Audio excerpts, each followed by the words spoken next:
చిన్నప్పుడు బుడ్డ సైకిల్ కిరాయికి తీసుకొని దొక్కుతుంటిమి. ఆటానకు గంట రూపాయి పెడితే 2 గంటలు దొక్కొచ్చు. సైకిలే దొక్కుకుంటా బండి నడిపినంత సంబరపడేది. ఈ రోజుల్లో పానం కాపాడుకుంటానికి కొందరు సైకిల్ దొక్కుతున్నారు కానీ ఊర్ల పొంట సైకిల్ షాపులే లేకుంటాయినాయి. ఏ ఇంటి ముంగట చూసినా బండ్లేనాయే. జరంత ఉన్నోళ్ళు అయితే కార్లు కొంటుర్రు. అయితే సైకిల్ అయితే దొక్కాలి, బండి అయితే కిక్కు కొట్టి కూకుంటే అయిపోయే పోతనే ఉంటది. కానీ గీ సైకిల్ చూడుర్రిగా. వారవా ఏమన్నికమత్ చేసిండా? ఎండగొట్టకుండా మంచి ఉపాయమే అంటురులే. సైకిల్ నడిచేదే దాంతోని, అగో తొక్కకుంటూనే ఉరుకుతుంది. అవు ఎండ పలకతో నడిచే సైకిల్ ఇది. మరి రాత్రిపూట ఎట్లా పోతుందంటే బ్యాటరీతో నడిచే సౌలతున్నది. ఇక అటు ఛార్జింగ్ ఇటు ఎండ రెండు లేవంటే తొక్కుకుంటా పోవచ్చు. ఒక్కటే సైకిల్ కానీ 3 తీర్లు నడిపేటట్టు చేసింది గీతమ్ముడే. నాగర్ కర్నూలు జిల్లా బల్మూర్లో 9వ తరగతి చదువుతుండు. పేరు గగన్ చంద్ర, వయసు 14 ఏండ్లు.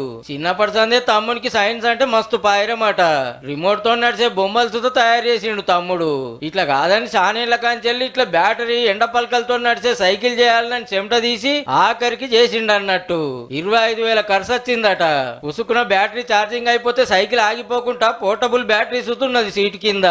ఒక్కపారి ఛార్జింగ్ పెడితే 35 కిలోమీటర్ల రువ్వడితో 30 కిలోమీటర్లు పోవచ్చట. ఇక అచ్చం బైక్ లెక్కనే డిస్ప్లే సుతూ ఉపాయం చేసిండు స్మార్ట్ ఫోన్ తోని. అగో స్పీడ్ జీపీఎస్ తో లొకేషన్ సుతా చూసుకోవచ్చు. ఈ సైకిల్ తో ఇంకో ఫాయిదా సుతున్నదుల్లో.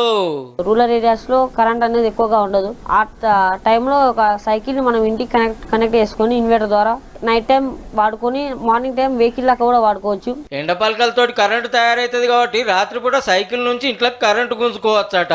జిల్లా రాష్ట్ర లెవెల్ దాటి మొన్ననే పాండిచ్చేరిలో నేషనల్ లెవెల్ సైన్స్ పోటీలకు పోతే సెలెక్ట్ అయింది తమ్ముని సైకిల్.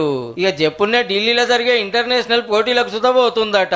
ఉసుక్కున్న దొంగలు ఎత్తుకపోతే ఎట్లా తమ్ముడు అని అడిగితే, ఎలక్ట్రికల్ థెఫ్ట్ అలారం ఉంది, సెంట్రల్ లాక్ సిస్టమ్ ఉంది, కార్ టేబుల్ మనం లాక్ వేసి ఎక్కడైనా వెళ్ళొచ్చు.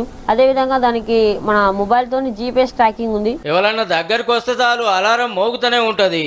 అట్లా చేసి ఎత్తుకపోయినా జీపీఎస్ తోని సైకిల్ ఏడుందో ఉత్తగానే గుర్తుపట్టచ్చు. మొత్తానికి ఆగిపోతే ఇంటోళ్లకు ఫోన్ చేసే సౌలత్ చూస్తున్నది. చూస్తుంటే బాగానే బరువు ఉండేటట్టు ఉంది కదా అనేరు. 14 కిలోలే. అల్కగుండాలని మొత్తం అల్యూమినియమే ఆడకం చేసిండట. ముచ్చట తెలిసి సీఎం రేవంత్ రెడ్డి సార్ సుతం మెచ్చుకున్నాడు. పీటగుట్ల మనోని ఫోటో పెట్టి. చిన్నప్పుడు నిమేనియా వచ్చినా 7 ఏళ్ల దాకా పానం మంచిగా లేక అవస్థలు పడ్డా ఇప్పుడు కొత్త కొత్త బండ్లు తయారు చేస్తుండటంతో చిన్న మురిపం కాదు అమ్మ నాయనలది.